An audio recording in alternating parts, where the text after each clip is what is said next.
नमस्कार, स्वागत है आप सभी का। आप देख रहे हैं एनएमएफ न्यूज। आपके साथ मैं हूं नमिता चौधरी। इस वक्त की बड़ी खबर आपको बताते हैं जो जम्मू कश्मीर से सामने आई है। जम्मू कश्मीर के मुख्यमंत्री उमर अब्दुल्ला ने इस्तीफा दे दिया है, लेकिन मुख्यमंत्री पद से नहीं, ठहर जाइए, उन्होंने इस्तीफा दिया है बड़गाम सीट से। एक साथ 2 सीटों पर उन्होंने चुनाव लड़ा था और यह बात आप बखूबी जानते हैं कि 2 सीटों पर तो निश्चित तौर पर अगर उन्होंने जीत हासिल की होगी तो वो विधायक तो रह नहीं पाएंगे, इसीलिए एक सीट से इस्तीफा देना ही था। तो उन्होंने चुना है गंदरबल सीट को और छोड़ दी है बड़गाम सीट। और इस बात का ऑफिशियल तरीके से भी अब सामना हो गया है, क्योंकि बड़गाम विधानसभा निर्वाचन क्षेत्र को उन्होंने छोड़ दिया है। वहां से उन्होंने सोमवार को इस्तीफा दे दिया। उन्होंने गांदरबल से ही विधायक रहने का फैसला लिया है। वैसे ये गांदरबल वही जगह है जहां पर हाल ही में अटैक हुआ था, आतंकी हमला हुआ था। 7 लोगों की इसमें मौत हो गई थी, जिनमें से एक डॉक्टर भी बताया जा रहा था। कुल मिलाकर देखा जाए तो यह फैसला उमर अब्दुल्ला ने ऐसे वक्त में लिया है जब उनके काम को लेकर उन पर सवाल उठ रहे हैं, उनके बयान को लेकर उन पर सवाल उठ रहे हैं। वो उमर अब्दुल्ला या फिर कह लीजिए वो फारूक अब्दुल्ला या फिर पूरी नेशनल कॉन्फ्रेंस जिन जिन मुद्दों पर सवाल उठाती हुई नजर आती थी, जिन जिन मुद्दों पर चुनाव लड़ती हुई नजर आई थी, वो सारे मुद्दे अब ठंडे बस्ते में जा रही हैं। मोदी सरकार की हां में हां मिलाते हुए नजर आ रही हैं दोनों पिता पुत्र। बहरहाल अगर मैं बात करूं गांदरबल की, तो गांदरबल में उन्होंने विधायक बने रहने का निर्णय लिया है। बड़गाम सीट को उन्होंने छोड़ दिया है और अब यहां पर उपचुनाव होगा।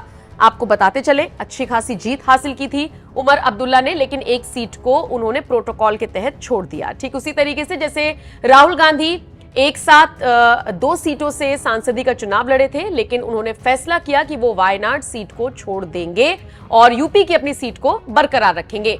तो ये एक प्रोटोकॉल होता है, उसी के तहत बड़गाम सीट से उमर अब्दुल्ला का इस्तीफा हो गया है। और अब यहां से कौन जीतेगा ये देखना दिलचस्प रहेगा जब उपचुनाव होंगे। लेकिन इन सबके बीच आपको बताते चले, फारूक अब्दुल्ला जो कि पाकिस्तान के बड़े हिमायती बना करते थे, फारूक अब्दुल्ला जो कहा करते थे कि पाकिस्तान से बैठकर बात होनी चाहिए, वो कह रही हैं कि आप ये सब बंद कीजिए, ये सब बंद कीजिए, मतलब आतंकवाद को आप बंद कीजिए अगर आप चाहते हैं कि सारी चीजें ठीक हो। फारूक अब्दुल्ला का बयान सोशल मीडिया पर वायरल है, जरा सुन लीजिए। बहुत ही दर्दनाक वाक़ा है। कई गरीब मजदूर जो अपनी कमाई के लिए यहाँ आते हैं और फिर ख़ानदान के लिए भी कुछ पैसा भेजते हैं, उन बेचारों को इन दरिंदों ने कल शहीद कर दिया। उसके साथ साथ हमारे एक डॉक्टर साहब भी थे जो लोगों की खिदमत करते हैं, कल वो भी अपनी जान खो बैठे। अब बताइए मुझे, इन दरिंदों को मिलेगा क्या? क्या वो समझते हैं इससे यहाँ पाकिस्तान बनेगा? आज कई सालों से हम ये देख रहे हैं कि वो आ रहे हैं वहाँ से और हम कोशिश कर रहे हैं कि ये मामला ख़त्म हो और हम लोग आगे बढ़ें, हम लोग मुश्किलों से निकल सकें। मैं पाकिस्तान के हुक्मरानों से ये कहना चाहता हूँ, अगर वो सचमुच हिंदुस्तान से दोस्ती चाहते हैं तो फिर ये बंद कीजिए। कश्मीर पाकिस्तान नहीं बनेगा, नहीं बनेगा, नहीं बनेगा। हमें मेहरबानी करके इज्जत से रहने दीजिए, तरक्की करने दीजिए। तब तक आप ये हम लोगों को मुसीबत में डालते रहेंगे। 47 से आपने शुरू किया, कबाली भेजे, बेगुनाहों को मरवाया, क्या पाकिस्तान बना? जब ये 75 साल में पाकिस्तान नहीं बना, आज कैसे बनेगा? अल्लाह के वास्ते अपने मुल्क की तरफ देखिए, उसी तरक्की को कीजिए और हम लोगों को अपने खुदा के पास छोड़ दीजिए। हम अपनी तकदीर बनाना चाहते हैं, हम इन मुसीबतों से निकलना चाहते हैं, हम यहाँ की गरीबी को दूर करना चाहते हैं, बेकारी को दूर करना चाहते हैं। इस आतंकवाद से ये नहीं बनेगा। आपको लगता है कि जो कल का अटैक है उसका इम्पैक्ट टूरिज्म भी पड़ सकता है? क्योंकि देखिए, वो हम सब पे पड़ेगा। टूरिज्म तो छोड़ दीजिए, हम लोगों पे पड़ेगा, हम गरीबों पे पड़ेगा। हम लोग कैसे आगे बढ़ेंगे अगर यही चलता रहा है? वक्त आ गया कि इनको बंद करना चाहिए ये, नहीं तो जो इसके असरात बाद में होंगे वो बहुत सख्त होंगे, फिर कुछ नहीं रहेगा। तो आपको लगता है कि इंडिया को इस पर कार्रवाई करनी चाहिए? देखिए, मैं नहीं जानता इंडिया को क्या कार्रवाई करनी चाहिए, वो तो मरकज़ खुद जानता है, यह मरकज़ का मामला है। लेकिन एक सेटबैक है। मगर हम लोगों को सबको मुसीबत है। हम लोग कई सालों से ये देख रहे हैं, 30 साल से तो मैं देख रहा हूँ। मैं बार बार उनसे कहता था मत करो ये, इससे कोई आगे नहीं चलेंगे हम। मैं पता नहीं उनकी अकल कैसी है, क्या हो गया उनको। बात चल रही थी कि आपस में बातचीत होनी चाहिए। बातचीत कैसे होगी?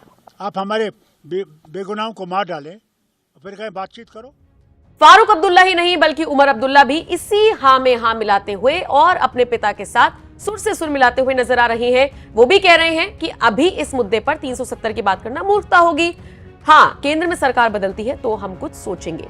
उमर अब्दुल्ला बहुत समझदारी से अपनी सरकार चलाने के लिए आगे आ रही हैं। वो ये बात जानते हैं कि दिल्ली वाली गलती करूंगा, केजरीवाल वाली गलती करूंगा तो सरकार नहीं चला पाऊंगा। प्यार से ही मैं अपने कामकाज को आगे बढ़ा सकता हूं। और उमर अब्दुल्ला इस दिशा में काम कर रही हैं कि जम्मू कश्मीर की जनता के लिए कैसे काम किया जाए। उमर अब्दुल्ला के तो बयान भी सोशल मीडिया पर वायरल है, जिसमें वो सीधे तौर पर कह रहे हैं कि अगर अब काम नहीं किया या अब घमंड में आ गए या अब कुछ भी नजरअंदाजी कर दी लोगों की तो फिर इसकी सजा मिलेगी। इसी के साथ उमर अब्दुल्ला अपना दुख भी बयां कर रहे हैं कि जब सत्ता से बाहर रहे तो कैसे लोगों ने उन्हें पूछना बंद कर दिया था। खुद कह रहे हैं वो कि अब तो सुबह शाम मैसेज आते हैं, आपने खाना खाया, डिनर किया, अब सो रहे हैं, अच्छे से सोइएगा। पहले तो मैं मैसेज करता था, जवाब भी नहीं आता था। तो सत्ता में आने का सुख और सत्ता से जाने का दुख दोनों को साथ में लेकर चल रहे हैं उमर अब्दुल्ला और अपने सुर भी बदलते हुए नजर आ रहे हैं, जो कि उनके लिए फायदे का सौदा साबित हो सकता है। बहरहाल इन सबके बीच अगर वापस खबर पर आए तो ये कि बड़गाम सीट से विधायकी छोड़ रहे हैं उमर अब्दुल्ला, क्योंकि एक ही सीट पर रह सकते हैं। तो गांदरबल उन्होंने चुना है, वो गांदरबल जो हाल ही में चर्चा में आया था, जहां पर आतंकी हमला हुआ था। जो भी अपडेट आएगी जम्मू कश्मीर से जुड़ी हुई आप तक पहुंचाएंगे। आप इस खबर को किस तरह से देखते हैं, कमेंट करके जरूर बताएं।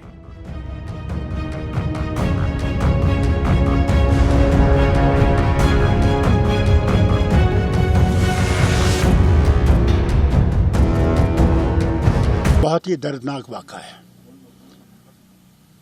कई गरीब मजदूर जो अपनी कमाई के लिए यहाँ आते हैं और फिर ख़ानदान के लिए भी कुछ पैसा भेजते हैं, उन बेचारों को इन दरिंदों ने कल शहीद कर दिया। उसके साथ साथ हमारे एक डॉक्टर साहब भी थे जो लोगों की खिदमत करते हैं, कल वो भी अपनी जान खो बैठे। अब बताइए मुझे, इन दरिंदों को मिलेगा क्या? क्या वो समझते हैं इससे यहाँ पाकिस्तान बनेगा? आज कई सालों से हम ये देख रहे हैं कि वो आ रहे हैं वहाँ से और हम कोशिश कर रहे हैं कि ये मामला ख़त्म हो और हम लोग आगे बढ़ें, हम लोग मुश्किलों से निकल सकें। मैं पाकिस्तान के हुक्मरानों से ये कहना चाहता हूँ, अगर वो सचमुच हिंदुस्तान से दोस्ती चाहते हैं तो फिर ये बंद कीजिए। कश्मीर पाकिस्तान नहीं बनेगा, नहीं बनेगा, नहीं बनेगा।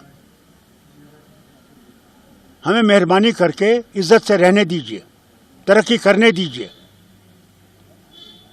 तब तक आप ये हम लोगों को मुसीबत में डालते रहेंगे। 47 से आपने शुरू किया, कबाली भेजे, बेगुनाहों को मरवाया,